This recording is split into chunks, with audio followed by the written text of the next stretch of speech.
City life হচ্ছে একটা busy and নয়েসি and sometimes we just need a refreshment. তো আমরা ডিসিশন নিলাম শহরের ব্যস্ত জীবন থেকে একটু শান্তির খোঁজে Rangamati Bargi Lake Valley Resort হতে পারে আমাদের সেই fresh break. Anyway let's start the video.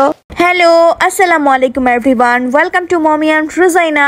Dhaka থেকে রাত 12:30টার এসি বাসে করে রাঙামাটির দোয়েল চত্বর চলে আসলাম। সেখান থেকে দুইটা সিএনজি হায়ার করে রাঙামাটির বার্গি লেক ভ্যালি রিসোর্টে চলে যাচ্ছি, যেখানে আমাদের আগে থেকে বুকিং করা ছিল। সিএনজিতে করে রিসোর্টে যেতে যেতে রোডে আপনি এরকম অনেক সুন্দর সুন্দর ভিউ পাবেন, যেগুলো দেখলে আপনার মাথা একদম নষ্ট হয়ে যাবে। সেই সাথে পাহাড়ি উঁচু নিচু রাস্তার সুন্দর এক অভিজ্ঞতা তো হবেই। নিজ চোখের সামনে প্রকৃতির এত সুন্দর রূপ দেখতে পেরে আপনি আল্লাহর কাছে শুকরিয়া আদায় করতে বাধ্য হবে। এনিওয়ে সিএনজিতে করে বার্গি লেক ভ্যালি আসতে আমাদের 15 থেকে 20 মিনিট সময় লেগেছিল। রাঙামাটিতে বার্গি লেকই মনে হয় একমাত্র জায়গা যেখানে এত বড় জায়গা নিয়ে একটা রিসোর্ট করা। এন্ড ফাইনালি লং একটা জার্নির পর সেফলি আমরা বার্গিতে পৌঁছালাম। ভিউ দেখে তো একদম মাথা নষ্ট হয়ে গেল। সবাই টায়ার্ড অবস্থায় না বসে একদম পুরো রিসোর্টটা ঘুরে ঘুরে দেখছিল। রিসোর্টের ভেতরে এই রেস্টুরেন্ট থেকে খুবই নাইস একটা লেক ভিউ পাওয়া যাচ্ছিল। রিসোর্টের প্রত্যেকটা কর্নার ছিল জাস্ট অ্যামেজিং গাইস। প্রত্যেকটা কর্নার ছিল পিকচার ভিডিও করার জন্য একদম বেস্ট। আমি আর রোজাইনা ওয়েট করছিলাম কখন রুম পাবো আর একটু ফ্রেশ হয়ে রেডি হয়ে পিকচার ভিডিও করার জন্য বের হতে পারবো।